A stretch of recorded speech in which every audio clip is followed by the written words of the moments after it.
হাতে মাত্র 10 মিনিট থাকলেই বানিয়ে ফেলতে পারবেন। বাচ্চাদের জন্য তো ভীষণই একটি পছন্দের ডিশ। আমার বাড়িতে তো বানানো শেষ হতে না হতেই প্লেট খালি হয়ে যায়।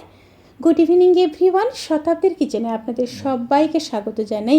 আজকের রেসিপি নরম তুলতুলে spongy eggless mini chocolate cake. তাহলে চলুন শুরু করা যাক আজকের এই সহজ এবং সুস্বাদু রেসিপি। প্রথমে একটা বোলের মধ্যে 1 কাপ দুধ দিয়ে দেব, হাফ কাপ চিনি দিয়ে দেব, হাফ কাপ সাদা তেল দিয়ে খুব ভালোভাবে মিশিয়ে নেব। খুব ভালোভাবে মিশিয়ে নিয়েছি। এবার 1 কাপ ময়দা দিয়ে দেব। এক্ষেত্রে আপনারা আটাও ব্যবহার করতে পারেন। 3 চামচ কোকো পাউডার দিয়ে দেব, হাফ চামচ বেকিং সোডা দিয়ে দেব। এক্ষেত্রে আপনারা আর 1 চামচ বেকিং পাউডারও ব্যবহার করতে পারেন। আমি এখানে বেকিং পাউডার ব্যবহার করব না। এবার খুব ভালোভাবে চেলে নেব যাতে করে কোনো রকম লাম্পস না থাকে।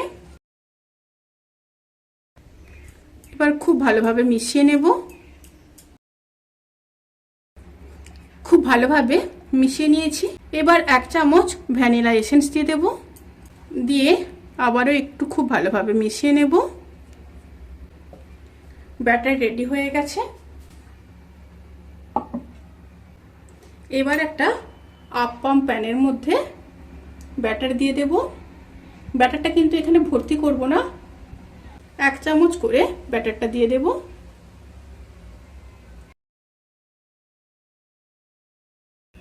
এবার গ্যাসের ফ্লেমটাকে মিডিয়ামে রেখে আপ্পাম প্যানটা বসিয়ে দিয়েছি। বসিয়ে দিয়ে 3 মিনিট হতে দেব।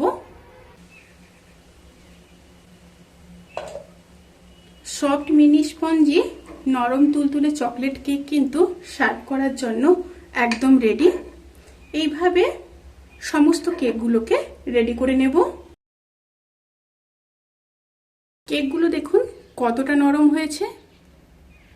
বাচ্চাদের তো ভীষণই পছন্দ হবে, অবশ্যই ট্রাই করবেন। রেসিপিটি কেমন লাগলো প্লিজ কমেন্ট করে জানাতে কিন্তু ভুলবেন না। যদি ভালো লেগে থাকে তাহলে সাবস্ক্রাইব করে পাশে থাকা বেল আইকন প্রেস করে নোটিফিকেশান অল করে রাখবেন। তাতে করে আমি যত রেসিপি দেব সমস্ত লিঙ্ক আপনাদের কাছে পৌঁছে যাবে। আপনারা সবাই ভালো থাকবেন, সুস্থ থাকবেন, সাবধানে থাকবেন। আজকের মতো এই পর্যন্ত। পরের ভিডিওর জন্য অপেক্ষা করুন। টাটা।